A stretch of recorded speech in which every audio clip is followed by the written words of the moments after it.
करने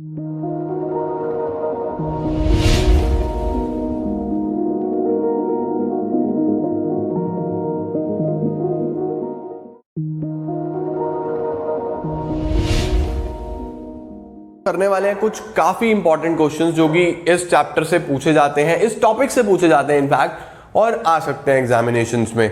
although high order thinking में consider करा जाता है, बट अच्छे क्वेश्चंस है। तो आज मैं आपको 3 क्वेश्चंस कराऊंगा जो तीनों काफी इंपॉर्टेंट होने वाले हैं। Illustration number 77, 78 and 79। चलो बिगिनिंग विद इलस्ट्रेशन नंबर 78। जल्दी से इलस्ट्रेशन नंबर 78 के साथ शुरुआत करते हैं और आपको कराते हैं हम लोग इलस्ट्रेशन नंबर 78। चलो जी, देखो ये P&L एप्रोप्रिएशन बना दिया मैंने। 77 करेंगे पहले, 78 से भी पहले 77। चलो क्या लिखा है guys? A and B are in partnership, दो पार्टनर्स हैं A और B, sharing profits and losses in the ratio 3:2। Profit sharing ratio इनका 3:2 है। They decided to admit C their manager as a partner, अपने मैनेजर को partner बना रहे हैं। Their manager as a partner from 1 April, giving him 1/4 share of profits, 1/4 उसको profits देंगे। सी while a manager, सी जब मैनेजर था, अंडरलाइन करो, was in receipt of a salary of 27,000 per annum. जब वो मैनेजर था तो उसको 27,000 पर एनम की सैलरी मिलती थी। And a commission of 10% on the net profit before charging salary and commission, और एक कमीशन भी मिलती थी on 10% on the net profit after charging salary and commission. यानी प्रॉफिट पे 10% की कमीशन भी मिलती थी, लेकिन after charging salary and after charging commission, ठीक है। In terms of deed, any excess amount which C will be entitled. अब यहां से ध्यान से समझना, क्वेश्चन बोल रहा है डीड के अकॉर्डिंगली एनी एक्सेस अमाउंट, अगर कोई भी पैसा ज्यादा मिलेगा अगर सी को, which will be entitled to receive as a partner over amount that would have been due to him if he continued to be the manager, would have to be personally borne by A। इसका मतलब ये है कि अब जब वो partner बन गया, पहले जब वो मैनेजर था, तो अगर उसको अब एज अ पार्टनर कुछ एक्सेस पैसा मिलेगा, ज्यादा पैसा मिलेगा, सपोज जब वो मैनेजर था तो 50,000 मिलता था, अब 60 मिल रहा है, तो 10,000 एक्स्ट्रा मिल रहा है ना। तो अगर अब कोई पैसा एक्स्ट्रा मिलेगा, वो पर्सनली कौन बॉर्न करेगा? ए। यानी कि प्रॉफिट में से अभी भी उतना ही मिलेगा जितना उसको एज अ मैनेजर मिलता था। जो भी एक्स्ट्रा है वो कौन देगा? ए देगा। देखो मैं आपको बताता हूं, इसके अंदर अगर आप देखो तो सी की 2 चीजें बना लेना, एक तो एज अ मैनेजर और एक एज अ पार्टनर, ठीक है। तो पहले जब वो मैनेजर था तो क्या था, उसको एक सैलरी मिलती थी और एक कमीशन मिलती थी। सैलरी कितनी मिलती थी? सैलरी मिलती थी 27,000 पर एनम, ये तो सैलरी मिलेगी। कमीशन हम कैलकुलेट करते हैं, कमीशन उसको मिलती थी 10% of net profit after charging salary and commission. 10% of net profit, net profit है कितना? 225 में लिखा हुआ है after charging salary and commission. After charging salary का मतलब सैलरी कर दो इसमें से माइनस, सैलरी माइनस कर दी, ये हो गया 198। इस पे 10% आफ्टर चार्जिंग, 10% आफ्टर चार्जिंग यानी 10% ही है ना, हाँ 10% आफ्टर चार्जिंग आ जाएगी 18,000। इसको यहां ना लिख के यहीं लिखता हूं, लो जी। तो एज अ मैनेजर उसको कितना पैसा मिलता था? 45,000, ये उसको एज अ मैनेजर मिलता था, राइट गाइज। एक तो उसकी सैलरी और एक कमीशन। अब जब वो पार्टनर हो गया है, तो एज अ पार्टनर उसको क्या मिलता है? एज अ पार्टनर हमें लिखा है C as a partner will receive 1/4 of profits. 1/4 यानी कि प्रॉफिट का 1/4, 2,25,000 का 1/4। What will be the answer? 225 का 1/4 कर लो जल्दी जल्दी से। 2,25,000 का 1/4 ये आएगा 56,250। 56,250। अब दोनों में डिफरेंस देखो, एज अ मैनेजर 45,000 मिलता था, कंपेयर करो, और एज अ पार्टनर 56,250 मिलता है। जो भी एक्सेस है, जो भी एक्स्ट्रा है, कितना एक्स्ट्रा है? 56,250 माइनस 45,000, 11,250। ये पर्सनली किससे लेना है? ए से। ये पर्सनली किससे लेना है? ए से। देखो ध्यान देना, क्वेश्चन बोल रहा था उसको एक सैलरी मिलती थी, एक कमीशन मिलती थी of 10% on net profit after charging salary, मैंने माइनस कर ली, एंड कमीशन, यानी कमीशन भी आफ्टर चार्जिंग है तो आफ्टर चार्जिंग कमीशन निकाली। सीधा सीधा क्वेश्चन बहुत सिंपली कैसे शुरू करूंगा, bye P&L account, profit given है 2,25,000 रुपीज का, to A to B to C, या चलो ऐसे ही लिख देता हूं फिर तुम कहोगे क्या करा, to profits transfer to A's capital, B's capital और C's कैपिटल, तीनों को प्रॉफिट्स ट्रांसफर करने हैं। अब मुझे आप एक बात बताओ, सबसे पहले हम उस पार्टनर को देते हैं जो बाद में आया, जैसे C को अल्टीमेटली प्रॉफिट में से कितना मिलेगा, देखो प्रॉफिट में से सिर्फ उतना ही मिलेगा जितना एज अ मैनेजर मिलता था, एज अ मैनेजर कितना मिलता था 45, तो इसको प्रॉफिट में से तो 45 ही मिलेगा, क्योंकि क्वेश्चन ने साफ साफ बोला था जो भी एक्सेस है वो तो A से लेंगे। अब आप खुद सोचो कि अगर 225 में से 45 C ले गया, 225 में से 45 C ले गया तो A और B के लिए क्या बचा, 225 माइनस 45 180, कितना बचता है 1,80,000।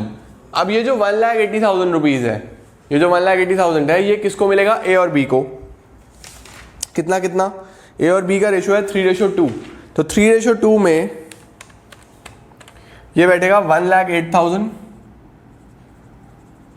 और 72,000, ये बैठ जाता है। बट C को पैसा तो ज्यादा मिलना है, क्योंकि C का जो पैसा बैठ रहा है वो बैठ रहा है 56,250, लेकिन क्वेश्चन ने बोला था कि जो भी एक्स्ट्रा होगा वो कौन देगा, A 11,250, ये 11,250 इसमें प्लस करूंगा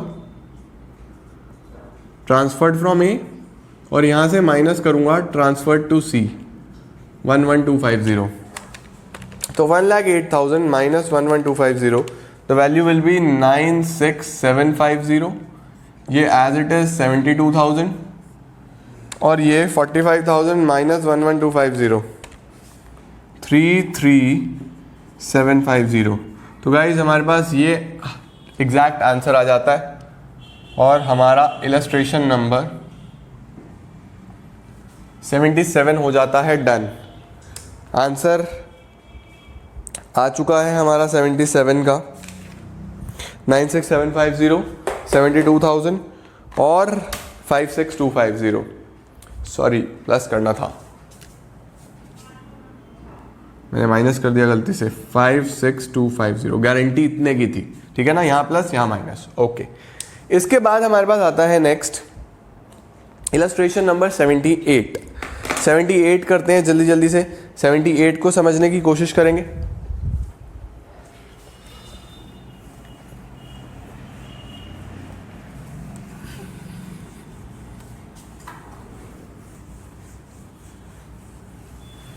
तो गाइस 78 में क्या दिया है, बहुत ध्यान से समझना।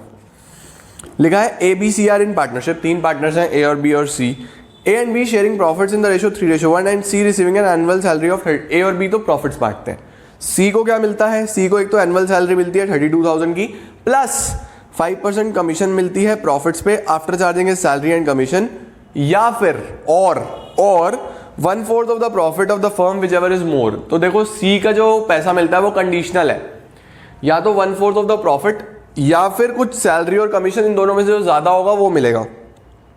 Any excess over the latter, any excess of the latter over the former, देखो फॉर्मर होता है पहले वाला, लेटर होता है बाद वाला। ये कह रहा है अगर कोई ज्यादा होता है बाद वाला, यानी कि अगर प्रॉफिट को ज्यादा होता है, to be born by A and B in the ratio 3:2, वो A और B आपस में बॉर्न करेंगे इन रेशियो 3:2। तो जल्दी से देख लो क्या है क्वेश्चन में, बहुत ध्यान से समझना, ज्यादा टिपिकल नहीं है, बस लैंग्वेज को पकड़ना है इसके अंदर। ये है मेरा इलस्ट्रेशन नंबर 78 ही है ना, yes.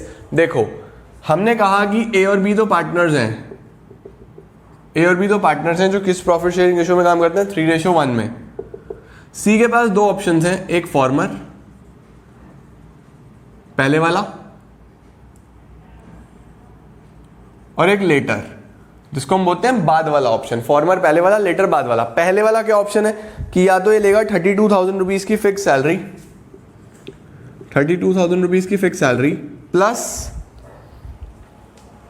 5% commission on the profit after charging his salary and commission. 5% commission on the profits. Profits मुझे कौन से गिवन है, देखो लास्ट में लिखा हुआ है, please mark the word, please mark the line, the profit for the year came to 1,68,000 after charging salary.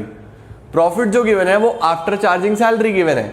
After charging salary का मतलब इसमें से ऑलरेडी सैलरी माइनस हुई हुई है, तो हमें जो कमीशन देना है वो देना है प्रॉफिट आफ्टर चार्जिंग सैलरी और after charging commission. After charging salary तो है, ये सैलरी तो इसमें से माइनस हुई हुई है, कमीशन भी तो आफ्टर चार्जिंग है। कितनी आफ्टर चार्जिंग है, 5%, तो 5/105, 168,000 का 5/105 जब हम करेंगे, 168,000 का 5/105 जब हम करेंगे तो आंसर आएगा 8,000। तो पहले वाले केस में इसको 40,000 रुपीज का प्रॉफिट मिलता है, ठीक है, मतलब कमीशन और वो जोड़ के। या फिर साफ साफ बोला गया है 1/4 of the profit which ever is more, profit का 1/4। अब यहां बच्चे क्या गलती करते हैं, 168 का 1/4 कराते हैं, 168 का 1/4 कराते हैं, लेकिन बेटा गलती क्या होगी ना कि 168 तो आफ्टर चार्जिंग सैलरी है, इसमें से सैलरी माइनस हो चुकी है। इसने इसका नहीं कहा था, इसने कहा था एक्चुअल प्रॉफिट का। ये जो प्रॉफिट है ये वाला प्रॉफिट नहीं है, सैलरी माइनस होने के बाद जो बचेगा वो प्रॉफिट है। हमें कौन सा चाहिए होता है, जो यहां गिवन होता है। तो अगर मैं आपको कहूं कि यहां पे सपोज 1 लाख का प्रॉफिट था, 20 की सैलरी दी थी, तो प्रॉफिट आफ्टर चार्जिंग सैलरी 80 आया। आपको ये गिवन है और आपको इस पे जाना है, तो आप क्या करोगे, ये सैलरी जोड़ दोगे इसमें वापस से, सैलरी जोड़ते इधर आ जाऊंगा या नहीं आ जाऊंगा। तो राइट प्रॉफिट पे आने के लिए आपको क्या करना पड़ेगा, इसमें सैलरी करनी पड़ेगी ऐड। 168 में सैलरी प्लस कर दो, 168 प्लस सैलरी कितना है 32, 2 लाख रुपीज प्रॉफिट आ गया यहां पे 2 लाख। 2 लाख का 1/4 विल बी 50,000। अब देखो लिखा हुआ है any excess of the latter over former, कि अगर कुछ ज्यादा होता है लेटर फॉर्मर से, बाद वाला ज्यादा होता है पहले वाले से, कितना ज्यादा है, 10,000 ज्यादा है, is to be born by A and B. A और बी आपस में बॉर्न करेंगे, किस रेशो में, 3:2 में, 3:2 में। इसका मतलब 6,000 ए से माइनस करना है और 4,000 बी से माइनस करना है। इसको दिखाएंगे कैसे सर, आओ जल्दी से। सबसे पहले हम दिखाएंगे बाय P&L अकाउंट। हमारा प्रॉफिट, कितना प्रॉफिट हमें है, 2 लाख रुपीज का प्रॉफिट है, 2 लाख का प्रॉफिट है। अब हमें ये प्रॉफिट किस में बांटना है, profit transfer to A B C. C को इस प्रॉफिट में से कितना मिलना है, सिर्फ 40, बाकी टोटल तो 50 मिलेगा, लेकिन बाद वाला जो भी पैसा है वो कौन देंगे, ए और बी देंगे। फिलहाल कितना मिलेगा, सिर्फ 40। तो सी के पास यहां प्लीज पूरा मेंशन कर देना, ए इज कैपिटल, चलो मैं ही कर देता हूं, A is capital account, B is capital account, C is capital account. ये आया मेरे पास 40,000 रुपीज। अब आप देखो अगर 2 लाख में से 40,000 सी ले गया तो ए और बी के लिए कितना बचा, 2 लाख माइनस 40,000 दैट इज 1,60,000। 116 की रेशो में बांटो, इनकी रेशो है 3:1, 3:1, तो बहुत सिंपल हो गया। 120 और 40 आना चाहिए आई गेस, यस यही आना चाहिए, 120 और 40 if I am not wrong, let me just check, बिल्कुल सही है, 120 और 40 आ जाएगा। अब देखो क्वेश्चन बोला था कि इसको मिलना कितना चाहिए, 50, लेकिन जितना भी ज्यादा है वो ए और बी दोनों से लेंगे 3:2 में। तो मैंने इस 10,000 को 3:2 में बांटा, ए से 6,000, बी से 4,000, तो यहां से माइनस कर लो 6,000, ये आ गया 114,000, यहां से माइनस कर लो 4,000, ये आ गया 36, और यहां प्लस करो एक बार 6, एक बार प्लस करो 4, ये आ गया आपका पूरा 50। यहाँ माइनस कर दो, ट्रांसफर टू सी, यहाँ माइनस कर दो, ट्रांसफर टू सी, यहाँ प्लस कर दो, transferred from A and from B. इस तरीके से आप दिखा दोगे तो आपका ये सवाल भी हो जाएगा पूरा। 2 लाख, 2 लाख, बात समझे।